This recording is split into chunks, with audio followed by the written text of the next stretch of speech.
What is up, guys? Welcome back to the Lumsden Motorsports Garage.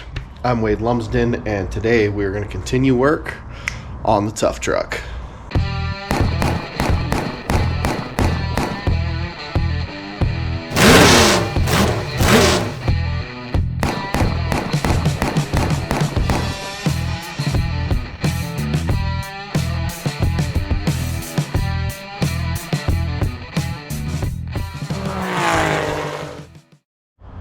Alright, so I kind of got a little bit ahead of myself here and didn't tell you guys what I was doing. As you can see, I've got the rear shackle bracket off.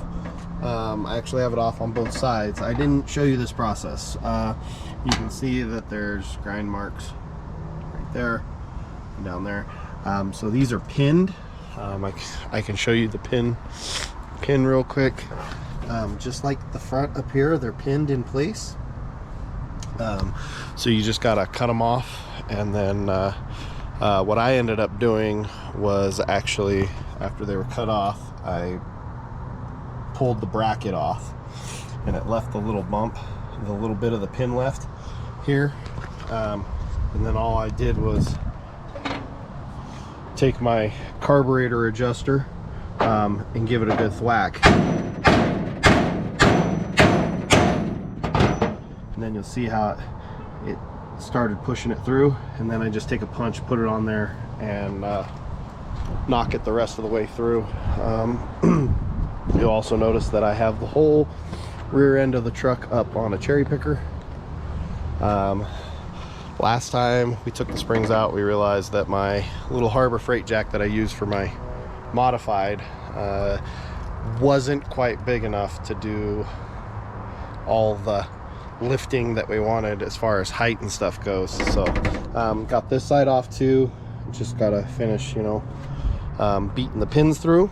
And if you can't tell what we're aiming for here, we're gonna attempt to get the shackle flip brackets put into place. So let me go ahead and finish getting all the pins off, and then one of the other reasons why the bracket is actually still on here, right here. I tried to pull this bolt out, and it was stuck.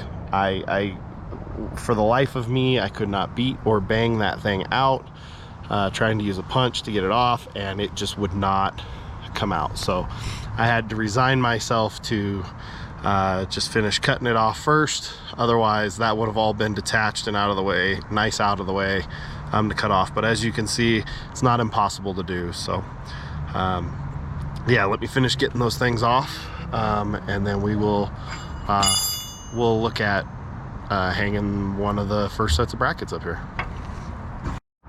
All right, got everything apart.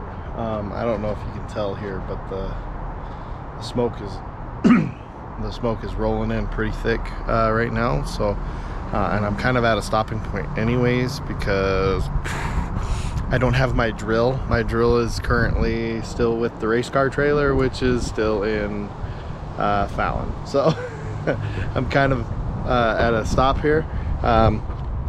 These are 3/8 bolts that I just grabbed to shove this bracket up in here, because I kind of wanted to see what it was going to look like. But that it's not what's used. This is the hardware, which I believe is a 1/2 inch bolt, and it does not fit. So I'm gonna have to get my drill, drill those out so that I can bolt those up. My other concern here is the shackle itself. Like this one, the bushing is way gone, way gone. So don't know if I'm just gonna shove that back together and see what happens for this next event. Maybe I'll look at upgrading the shackle itself. I don't know. We'll see. I got plenty of time to think about it. I just gotta kind of clean up my mess. Unfortunately, I got to leave the truck sitting on the cherry picker for right now, but hopefully I'll be able to do something about it tomorrow. So I'm gonna get cleaned up and go inside and get out of the smoke for a minute. All right, guys, so the smoke has been absolutely god awful in our area. I don't know if you can see all that smoke in the air. It's been nasty. We actually got a health warning to stay inside, and even our schools in the area got canceled for the day because of the smoke. I mean, it's been really bad the last couple days, so I haven't been outside doing anything, but I haven't forgotten you guys. I think the last time we left off, I had mocked up kind of what I wanted to do here with the shackles, because it is really bad. It's going to be, the smoke is really bad. It's going to be a mixture of me going inside and outside. I'll come out, do a little bit, go inside, get out of smoke for a little while, go back out, come back out here and do a little bit more work, and then go inside until I have the shackles on, get the shackle flip kit on, drilled in place, mounted, and the springs on. I'd really like to get the rear end of the truck back down on the ground all the way and off the cherry picker, so that I can get the cherry picker out of the sidewalk. So I don't think I'm gonna film that, but that's the plan and the goal for right now. Yeah, I'll come back to you guys. All right, guys, smoke has been absolutely terrible the last couple days. Still have the health warning out. It's the first time Washoe County's actually ever done that for air quality. It's that bad. But I did get the shackle flip on. You can see the angle I got going here. Soon to come will be shocks. Gotta get the mount on. We did get our shocks back, right? I think the shackle flip turned out all right. It gave us probably 8 to 9 inches of travel. I haven't 100% looked at it, but I think it's 8 to 9 inches of travel in the rear, which is, you know, decent.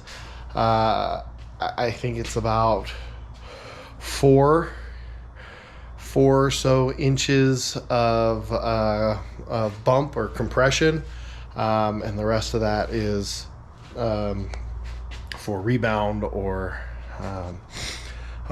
extension. So that's awesome. Now I guess the next big part is getting the shocks mounted. I ordered 2 different style mounts here. Only one style showed up so far. I ordered some tabs with a 1/2 inch hole. I'm hoping these are going to work out. We look at the shock here, and if we try to line them up just a little bit, it doesn't really give me the room I'm looking for around here. Around like the backside, this area, because what I would really like to do is get these, I guess I could show you, get some tabs welded onto the spring perch back here. Sorry, my ratchet strap that I was using to help me get to full compression, but mount these down there on there like that, welded to one on each side, and then once those are welded in place, I'd actually like to take a piece of flat strap and plate the back side of them for strength. I don't know if these tabs are going to allow me to do that. I don't know if there's enough length. I did order another set of tabs. Hopefully They're kind of an offset tab, so hopefully on the offset side that has more meat, I'll be able to weld a piece of flat strap too, just to give it a little bit more rigidity, a little bit more strength. Of course, I'm not 100% sure if I'm gonna need to plate the backside of this if the forces are going straight down.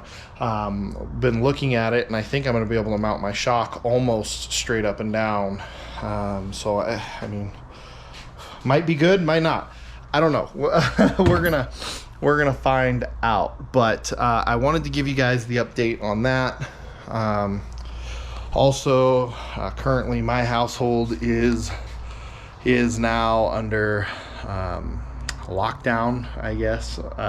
We're under quarantine for the next 2 weeks at least. Somebody in the house is sick, so can't really go anywhere to get parts or anything like that. That's why you'll notice even those little tabs. Summit is a local place for me to get parts because we have one here in Sparks, which is attached to Reno. But you can see I just had stuff delivered, and hopefully I'll be able to tinker around and do some more videos for you guys as I get parts.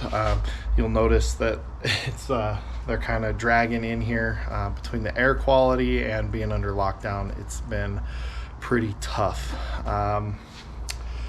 We're gonna probably take a break on the projects here for a little bit. I'm gonna do some planning out of some stuff. I'd like to see, I talked about it in other videos, I have another set of coil springs over here. I'd like to jack up the front end. My brother was nice enough to grab my jack and some of my tools and stuff that were trapped inside my race car trailer out at my dad's house. Since I went under quarantine, he was nice enough to grab that stuff and drop it off in front of my house. So I now have those things. I might do some looking here at the truck and see kind of what the front end travel is now, and see if there's something I can do to improve that. Maybe mess with those springs, and definitely got to do something with shocks because I blew those out last time. So, but anyways, the project's probably going to be extremely slow moving. Don't know what I'm going to get out for videos here in the next couple weeks. With all that being said, I know I'm not going to be able to go race for the next couple weeks, which kind of stinks, but it is what it is. You know, such is life at this point. So don't forget to like and subscribe down below. Any questions, comments, concerns down below. And like I said, the content's probably going to be slow coming out for the next couple weeks, and I apologize for that, but there's probably honestly not going to be a whole lot getting done, just with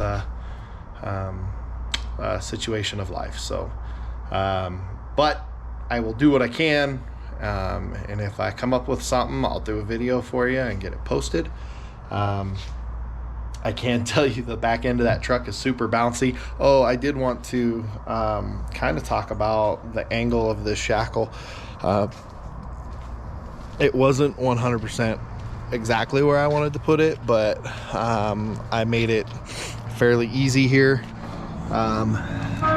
So this was a stock hole, and then where these two bolts are were the stock holes for the bracket. And when I had this whole thing shifted over here, you can kind of see what it would have done to the shackle itself. The mounting point would have been here, and it would have been really straight, really straight. So this shackle would have been flipped over, and the angle would have been something like this. If you do some research on shackles and stuff, you'll notice that the closer to 90 degrees that you have your shackle mounted, the more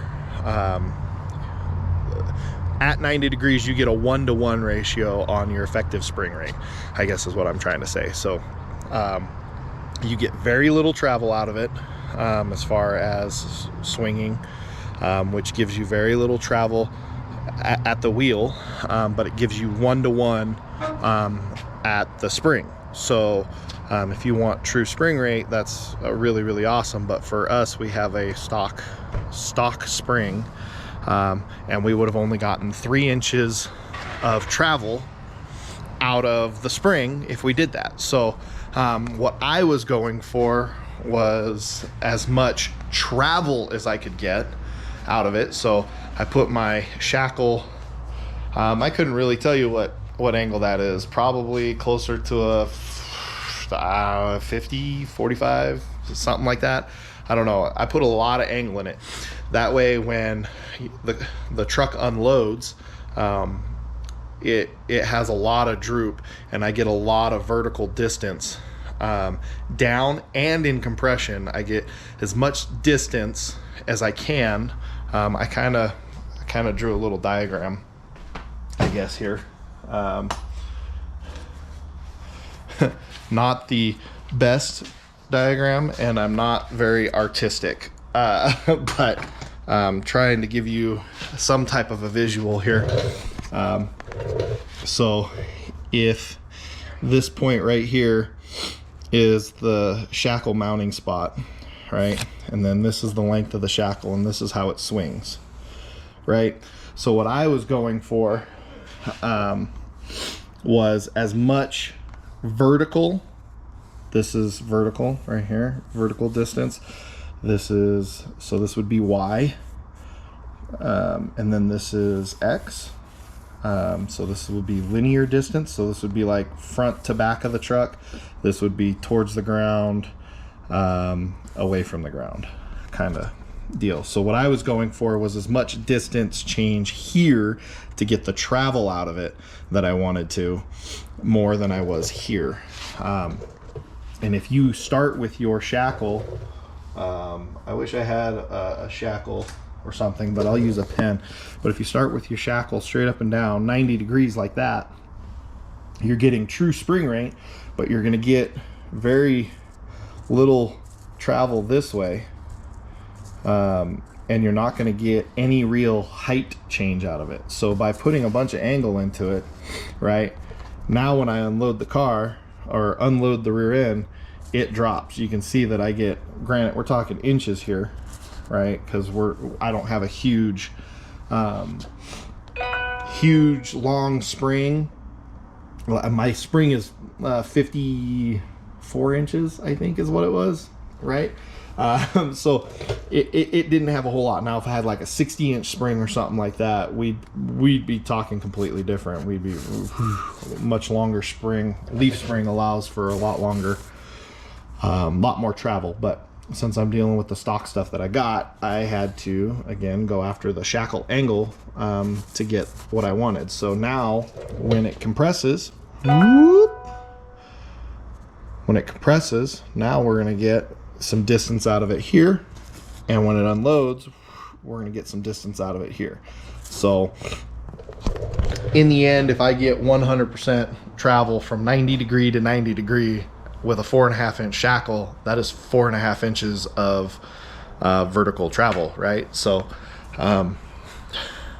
not what I got, but that was the premise of why I changed the Shackle angle to what I did, instead of just allowing it to be stiff. Now fallback on that is I already softened up my springs. A while ago we took 2 springs out, 2 leafs out of the leaf springs. So am I gonna be too soft now? I don't know.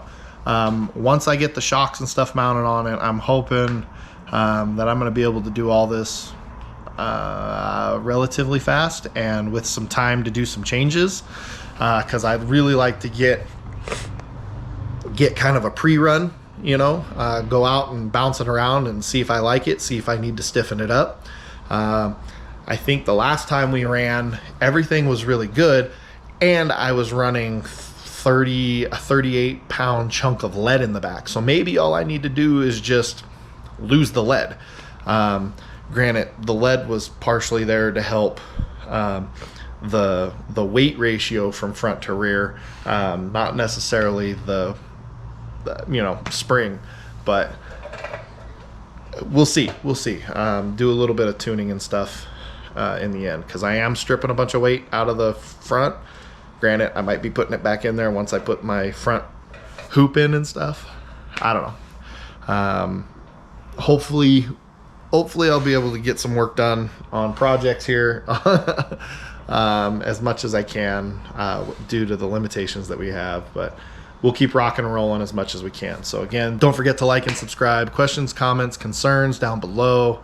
Lumsden Motorsports Facebook page for t-shirts. Hit me up in a message. And we'll get back to you as soon as we can. Thanks for watching, guys. Peace.